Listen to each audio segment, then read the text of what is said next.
We are at the brink of summer again, and every time the season changes, there is a flare up of viral infections, and most of them are contagious. Today, we are going to talk about chickenpox because already cases have started trickling in. So, what is it? What causes it? How is it transmitted? What is the incubation period? What are the symptoms? How can you prevent it? And how can you treat it? We are going to discuss all this. I'm Dr. Marium Ateeq. Now, chickenpox is a very contagious viral infection, and this is characterized by a very typical itchy blister-like rash which spreads all over the body. All age groups can be affected and all genders are affected equally. Now, once a person is exposed with the virus, then it takes about 10 days to 21 days to develop the disease. It is transmitted by direct contact or by the droplets that are spread when a person coughs or sneezes in a closed area. So, what are the symptoms? What does the person feel? Like any viral illness, it starts with a fever, headache, body aches, extreme tiredness. Then there can be congestion in the eyes, red eyes can be seen. Then there's going to be runny nose, there's going to be coughing, chest congestion. And after 2 to 3 days, in addition, the red raised patches are going to come up on the body.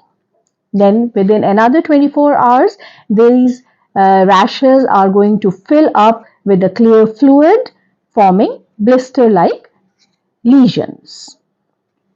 Initially, these lesions can be seen on the abdomen and on the back, and later on, as the disease progresses, the lesions start appearing on the face, on the neck, and then on the extremities, the legs and the arms. Then they start developing on the hands also, on the hairlines, on the eyelids, and even inside the mouth.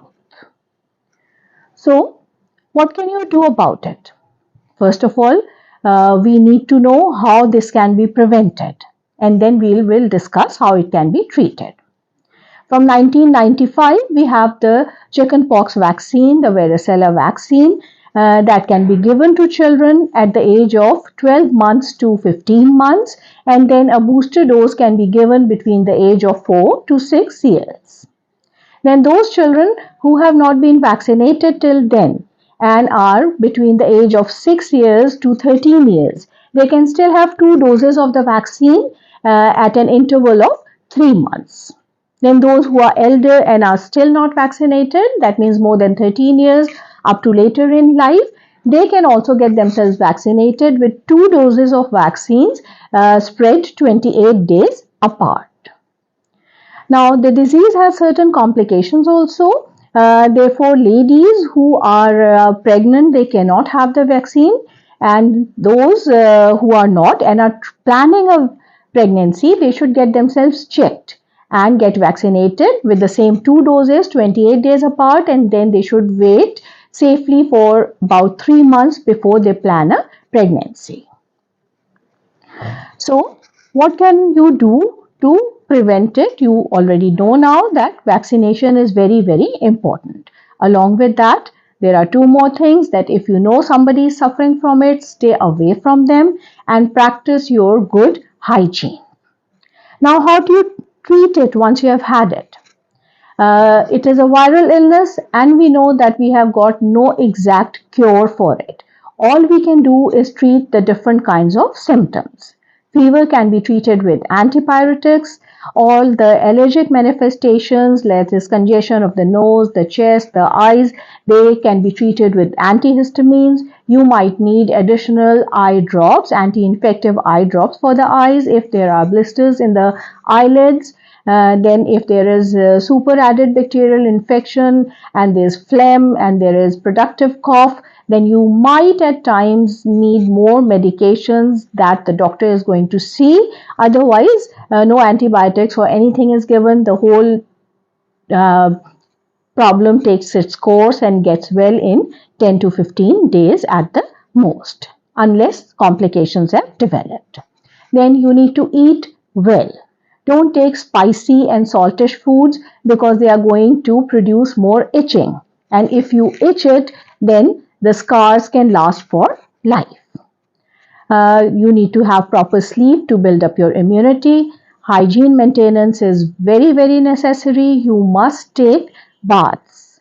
You can add soda bicarb in the water, or you can add potassium permanganate in the water, or you can simply put the leaves of neem tree in the water and then you can take a bath with it. They will all act as anti-infective and keep you clean and prevent the spread of the vesicles due to the fluid that bursts out of them.